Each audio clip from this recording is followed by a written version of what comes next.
The human warship waited, floating in silence. But far away, on the moon base of Virex 4, a secret mission had already begun. A small team of elite explorers prepared to board the ship. They were not scientists. They were not scholars. They were hunters, sent by powerful leaders who believed the warship still held weapons. Weapons they could use. Their leader, Captain Ravel, didn't believe in ghosts or memories. He had one goal: break into the warship, steal its technology, and leave before it noticed. But he didn't know. The ship was always watching. At the same time, Scholar Varn discovered something buried deep in the scan data from earlier missions. It was not just a signal. It was a location, coordinates pointing to an old, forbidden section of galactic space. The place was known in old maps as the Dust Zone, where communication fails and ships disappear. Most believed it to be cursed, but Varn now believed it was once home to humans. She presented her findings to the council. "I believe the warship is not just a message," she said. "It is a key, and it wants us to follow." Some in the council listened. Others laughed. One counselor said, "We barely survived one scan. Now you want to fly into human shadows." Varn nodded. "Yes, if we don't understand their past, we will repeat it." Back on Virex 4, Captain Ravel and his team launched toward the warship. Their ship approached slowly. The warship made no move. Ravel smiled. "Easy target." They docked. The airlock hissed. The door opened. Darkness. No lights inside. No sound. But the moment they stepped in, they felt something. Not heat. Not cold. Emotion. They walked through silent halls, lit only by their suit lights. The walls were marked with symbols, scratched by hand, not machine. Messages in old human languages. They translated only a few. We held the line. They never cried, but they felt everything. We became the storm. The deeper they walked, the heavier their hearts felt. One soldier stopped. His breathing changed. "I hear music," he whispered. They all paused. A soft melody played through the walls. Human voices, singing in sorrow. Captain Ravel shook it off. "Ignore it. Keep moving." They reached what looked like a control center. At its heart was a black cube, glowing faintly red. They believed it was a weapon core. Ravel placed a scanner on it. Suddenly, the ship reacted. Lights pulsed red. The walls shook. The music grew louder. And then voices screamed, not from speakers, from inside their minds. "Leave. You were not chosen. This is not for power. This is for memory." One soldier fell to his knees. He was crying. "I see them," he said. "They're still here. The crew, they stayed. They never left. They became the ship." Outside, alarms rang. The warship was changing. Its form shifted, like it was alive. Its black surface opened into glowing red veins. Ships nearby pulled back. They thought an attack was coming. But instead, a signal was sent into space. Not a warning. A map. Scholar Varn received it instantly. The Dust Zone. A path through it. Straight to an old star system, long erased from records. A voice played in her lab. Not a machine voice. A human child's voice. "If you find this, you are ready to remember. Follow the stars that forget no one. We left something behind. Not power, not revenge. Truth." Inside the warship, Captain Ravel tried to grab the black cube. But the moment he touched it, his eyes turned white. He screamed. He saw everything. Every war. Every loss. Every final goodbye. He fell silent, and the ship gently moved him and his team outside, placing them back into their own ship. Not dead. Not harmed. Just broken. They returned to Virex 4, unable to explain what happened. Ravel never spoke again. He only drew one thing over and over. A human hand, reaching out, not to fight, but to be understood. The warship closed again, calm, silent, but now the message was clear. The humans had left a place behind, and the warship was guiding those brave enough to find it. A forgotten world waited beyond the dust zone, with answers, with sorrow, and with a truth no one was ready for. The message had spread, not just to a few stations, but across galaxies. Billions had heard it, the last words of humanity. Some were shocked, some cried, and some, like Scholar Varn, knew this was just the beginning. The memory core had become more than a story.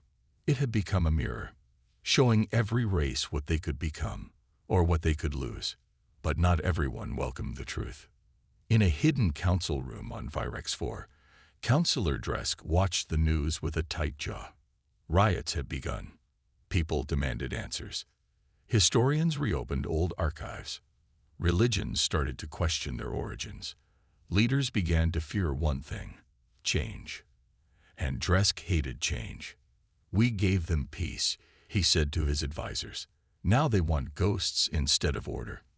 He gave a new command: erase the core, capture Varn, silence her ship, end this story. But Varn had already left the system. She had help now: captains, thinkers, rebels, and even a few silent council members who believed the truth must survive. They formed a new group. Not an army, not a government, a voice. The Keepers of Memory. They had one mission: to tell humanity's story to every star. Varn traveled from world to world, showing pieces of the core. She told the story simply. They were strong. They were violent. But they learned.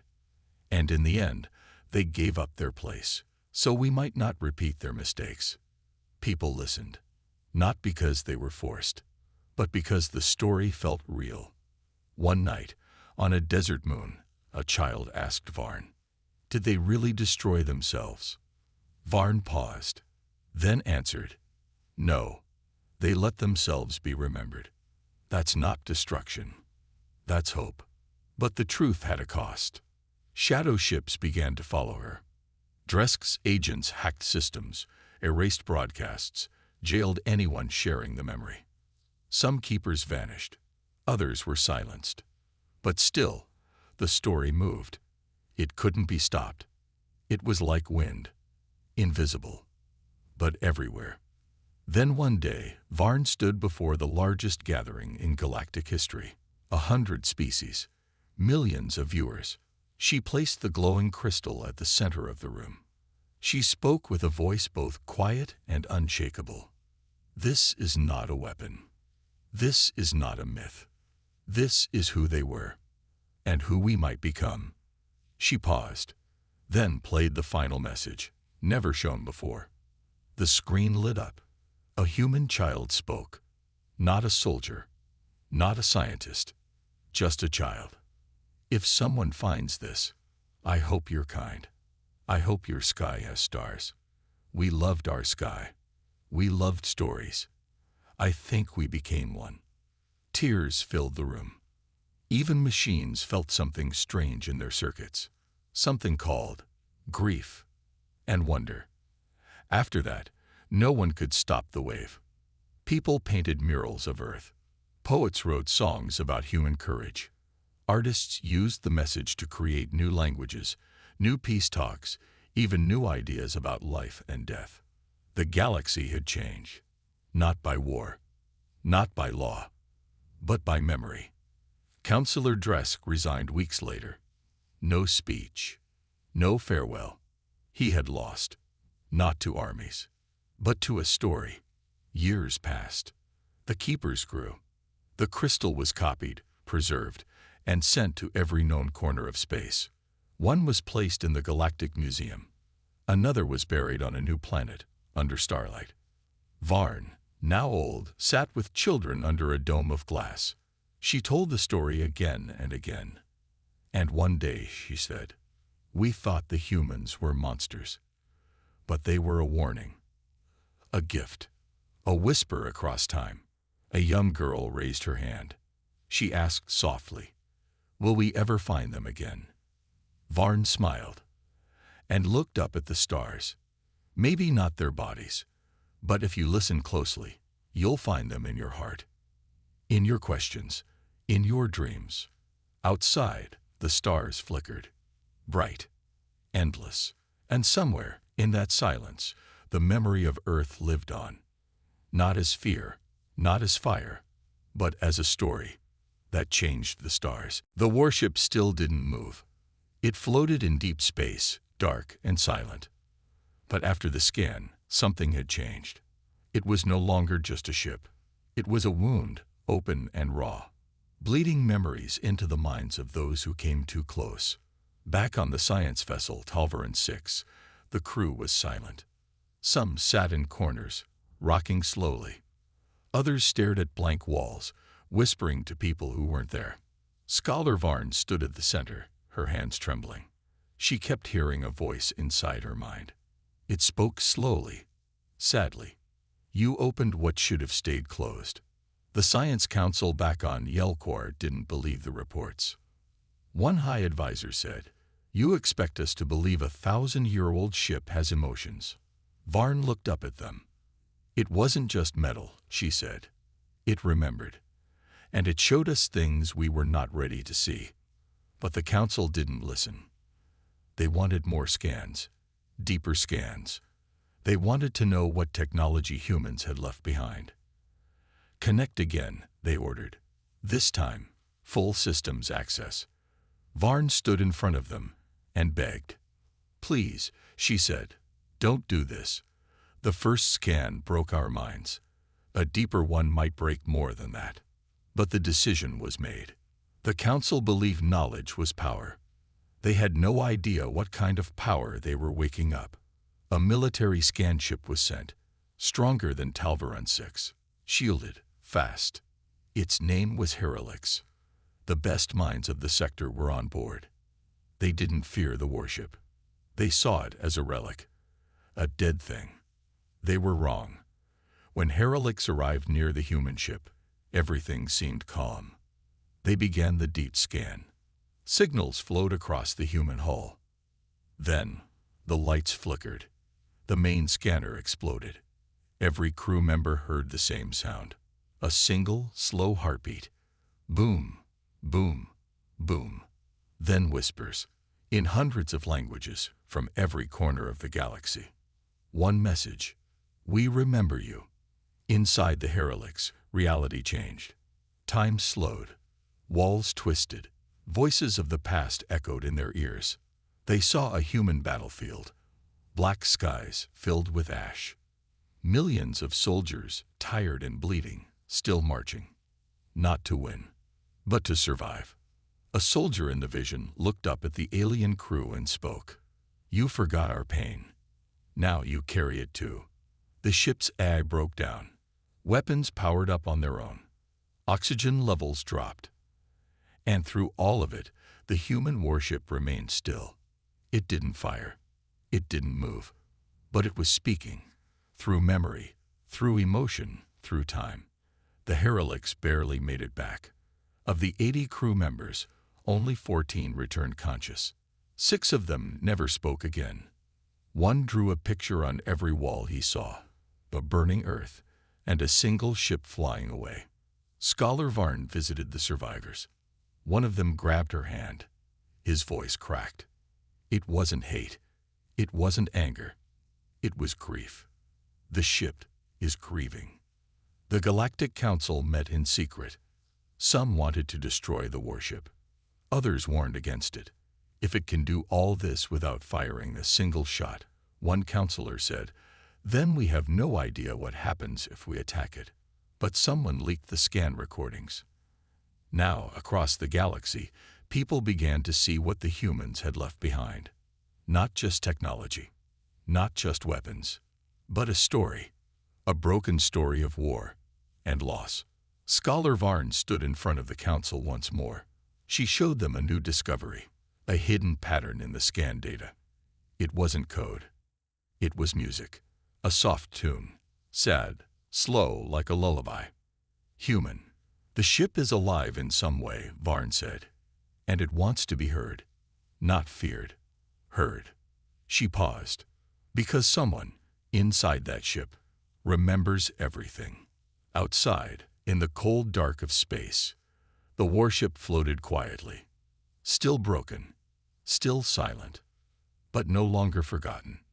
Now the whole galaxy was watching and listening. The memory seeker moved out of the dust zone slowly, like a ship returning from a dream. Inside it, Scholar Varn held the glowing crystal, the human memory core, tight in her hands. It pulsed softly, like a living heart.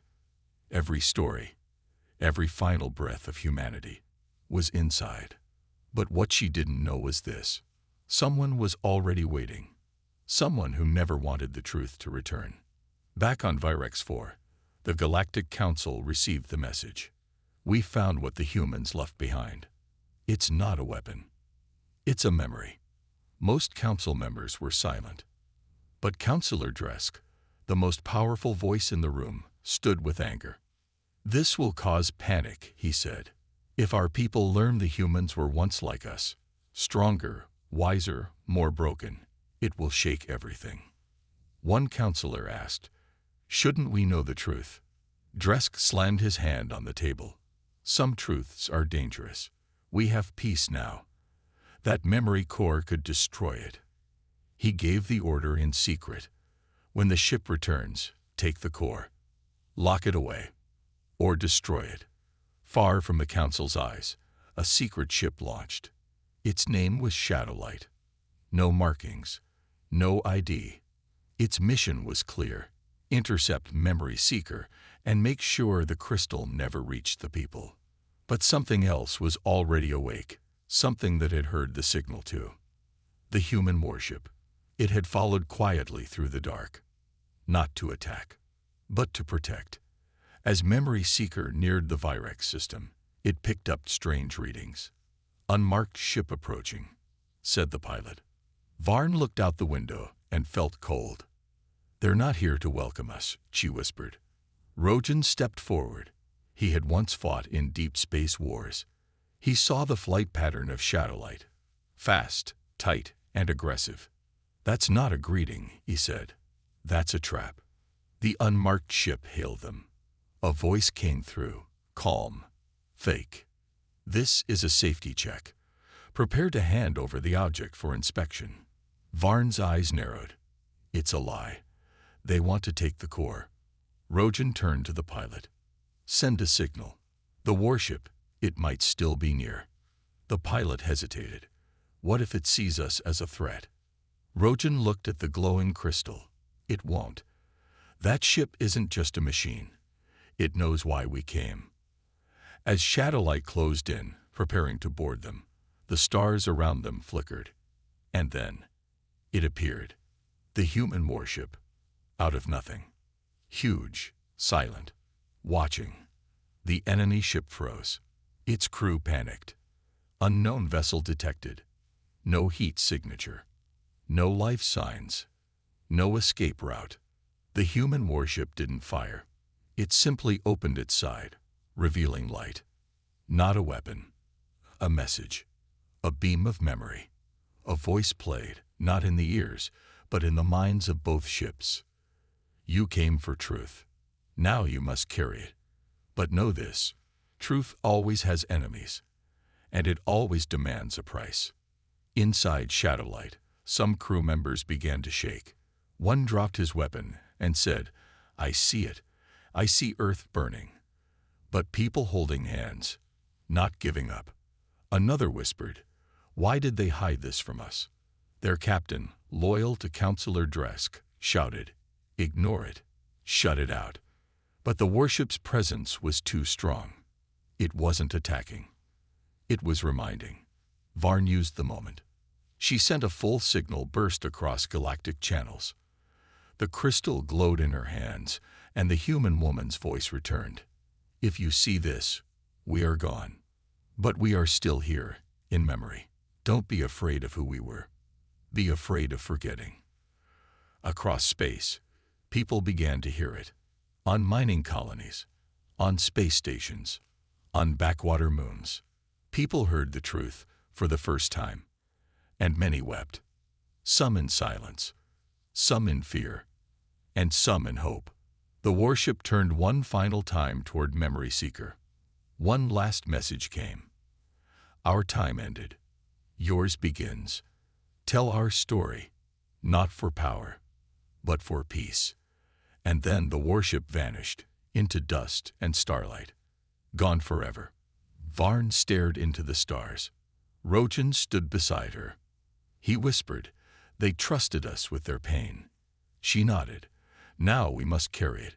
But far away, in secret chambers, Counselor Dresk watched the broadcast spread, and his eyes turned cold. If the people believe in ghosts, they will forget who rules them. He pressed a button. A new plan was already in motion. It was cold and dark in the outer zone of Sector 9A. No stars nearby, no planets, just empty space. And then the ship appeared. It came without warning. No lights, no engine trails, no signal. It floated alone in the darkness, silent and still. The control station on the alien planet Yell Core detected it first. Commander Drex stood in silence as the ship's shape appeared on the holoscreen. His second officer whispered, "That's not one of ours." He was right. The design was unknown. Sharp angles, strange markings, black metal that seemed to absorb the light around it. It didn't match any known species in the galactic network. Not even close. And then someone said the word no one wanted to hear. Human. The room went quiet. 1,000 years had passed since the last official record of humans. Everyone believed they were extinct, lost after a series of brutal wars. Some believed they destroyed themselves. Others said they escaped somewhere the galaxy could not follow. But no one expected to ever see a human ship again, especially not this one. It shouldn't exist, Commander Drex said. But it did, and it was watching. Even though it didn't move, didn't send a signal, the crew felt something. Like it was aware. Like it was waiting. A science vessel named Talvaran 6 was sent to investigate. It carried no weapons, just scanners and research bots. The lead on the mission was Scholar Varn, a young alien known for her curiosity and bravery. When she saw the ship, her breath caught in her throat. The human warship was massive. Its hull was covered in strange symbols, part language, part warning. One symbol was repeated near the front, a red circle with 3 lines cutting through it. None of the scholars could understand it, but somehow everyone felt what it meant. Danger. "We have to scan it," one of the team members said. "No," another warned. "There are old rules, ancient records that say never to interact with human war tech." Varn looked at the ship, her eyes full of wonder and fear. She remembered the old stories. They said human warships were not just machines. They were built with emotion, rage, memory, and something else. Something no one ever fully understood. Will. Still, her curiosity won. "We'll just do a surface scan," Varn said. "We won't touch the systems inside, just the outside, for study." The crew agreed, nervous but eager. The scan began. At first, nothing happened, just data, metal layers, strange alloys not seen in over a millennium. Then the lights on Talvaran 6 flickered. The temperature dropped. The screens turned black, and a low sound, like a deep breath, filled the ship. One crew member screamed and fell to the floor. Another stared at the wall, eyes wide, frozen. Varn shouted, "Stop the scan." But it was too late. The human warship had responded. Not with weapons, not with force, but with memory. Inside their minds, the crew saw flashes, images they couldn't explain. Cities burning under alien skies, a child standing alone in the ruins, holding a flag with red and blue. A woman in armor, shouting with fire in her eyes. A planet, Earth, breaking apart in silence. And one word whispered inside all their heads. Remember. The ship stayed still. But the Talvaran 6 was no longer the same. When it returned to base, only 5 crew members could speak, and none of them could describe what they saw the same way. One said the ship was alive. One said it was haunted. One said it was crying. And Varn, she said only one thing. It didn't attack us. It warned us. News spread fast. A human warship had returned, but not for battle. It came with silence, memories, and pain. And even though no shots were fired, the galaxy would never be the same again. The ship Heralix had returned. Barely. Its hull was cracked. Its engines flickered.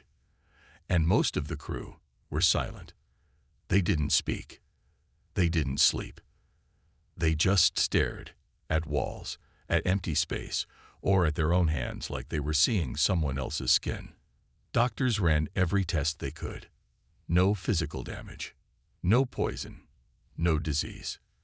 But their minds were no longer the same. Scholar Varn visited one of the survivors, a young officer named Kellen. He had been one of the brightest minds in the sector. Now he sat in a chair near a window, unmoving. Varn sat beside him and said softly, "Kellen, can you tell me what you saw?" He didn't answer at first. Then slowly he turned to her. Tears ran down his face. "I saw a child," he whispered, "alone, standing in fire, holding something. A picture. It was burned, but I think it was their family." Varn's heart sank. Kellen wasn't talking about any real child. He was describing a memory from the ship, a memory that wasn't his. Each survivor had a different story. One woman said she was trapped in a battlefield where no one could die. A scientist claimed he heard voices of human mothers singing songs in languages he'd never learned. Another described standing on a black beach, where bones of human soldiers were slowly being washed away by blood-red waves. And yet, none of them could fully explain it. It was not a vision, one said. It was feeling. It was real. The Galactic Council was shaken. This was not war. This was something else. Something deeper. The human ship wasn't attacking, but it was still changing everything. And the biggest question remained. Why? Why now? Why appear after 1,000 years of silence? What did the warship want? Varn and her team began digging into ancient human records. Most had been erased or locked away by past governments who feared the emotional damage human history caused. But Varn found one text, hidden in a forgotten data vault. A message from a human commander, sent just before the last war ended. Her voice was calm, tired, brave. "We did not want this. We did not begin it, but we will finish it. If we fall, let our pain be remembered. Let our stories warn those who follow.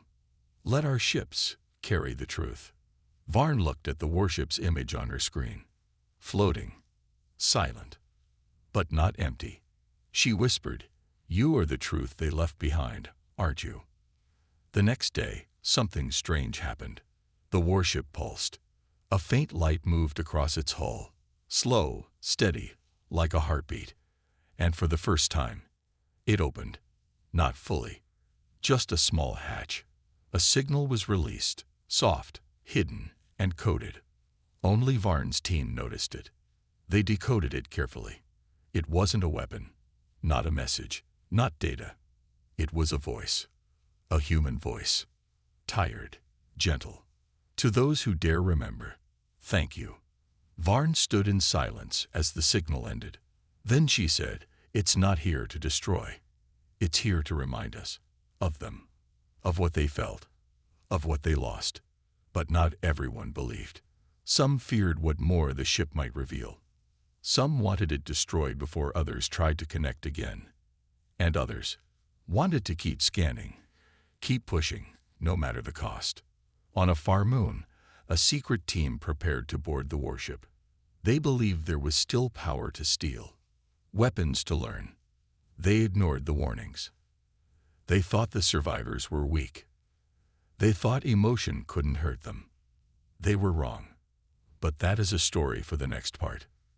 For now, In the quiet space near Sector 9A, the human warship waited, not with rage, not with hate, but with something far more dangerous: memory. Scholar Varn stood on the edge of a choice.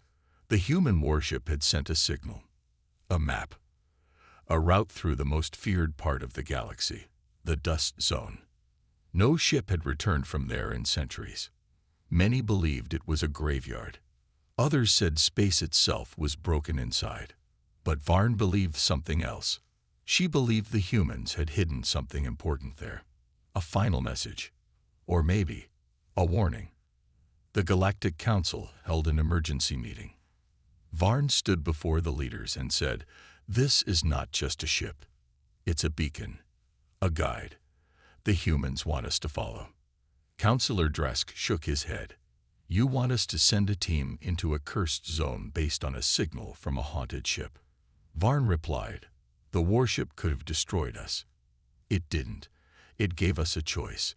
And if we ignore it, we may never understand what happened to them, or what might happen to us." The council voted. Barely. And the mission was approved. The scout ship Memory Seeker launched 3 days later. Varn was on board, along with a small team: pilots, translators, and one old soldier who had once faced humans during the last war. His name was Rojan. He had scars and secrets. "I've seen what they were capable of," he told Varn quietly. "But what scares me more is how much they cared. They didn't fight like machines. They fought like people who had already lost everything." As they entered the dust zone, the stars vanished. Not slowly. Instantly. Like someone had turned off the sky. Communication stopped. Sensors went blind. The ship moved forward using only the path given by the warship's signal. Soft pulses, almost like a heartbeat, guiding them forward. Inside, strange things began to happen. The walls of the ship felt colder. The crew started hearing faint whispers. Not words. Just emotion. One crew member swore he smelled smoke. Another said she saw someone standing at the end of the hallway. Then they vanished. But there were no signs of danger. Only memories. Old and heavy. Rojan sat near a window, staring into the dark. He spoke softly to Varn. "When I was young, I fought at the edge of human space. We thought they were monsters. We called them beasts. But when I walked through their ruined cities, I saw toys. Letters. Family pictures. They weren't beasts. They were just broken." Varn listened carefully. "What broke them?" she asked. Rojan shook his head. "Maybe we did. Maybe time did. Or maybe they'd broke themselves trying to stop a worse war." After days in darkness, the ship finally reached something. A planet. Small. Gray. Dead. But orbiting it was a ring of metal.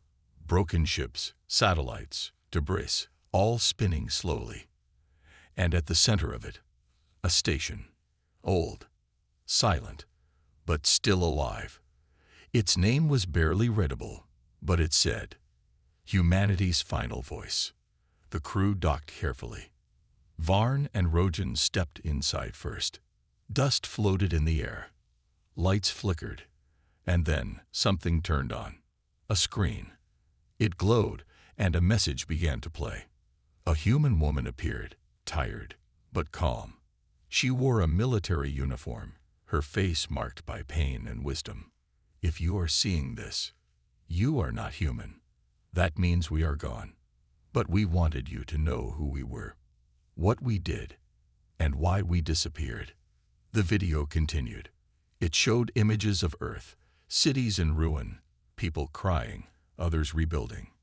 It showed the final war, not against aliens, but against themselves. "We lost more to our own mistakes than to any enemy. We left this behind not as a weapon, but as memory. So you may learn from it. So you may not become like us." Tears filled Varn's eyes. She had studied humans all her life. But this was different. This was their soul. Rojan stood silently beside her. He whispered, "They knew they wouldn't survive. so they made sure we wouldn't forget. Suddenly, the station released one final signal. A single glowing crystal appeared from a hidden chamber. It floated into the air, pulsing gently. It was a memory core. Every story, every loss, every emotion the humans had ever recorded, stored safely inside. Varn held it with shaking hands. The ship sent a message back to the Council. We have found the truth, and it is heavier than any weapon. As the memory seeker prepared to return, the dust zone slowly began to clear. Just a little, as if the humans had opened a door. And through that door, new understanding could begin. But not everyone would welcome it. Some still feared the truth, and some wanted to bury it forever.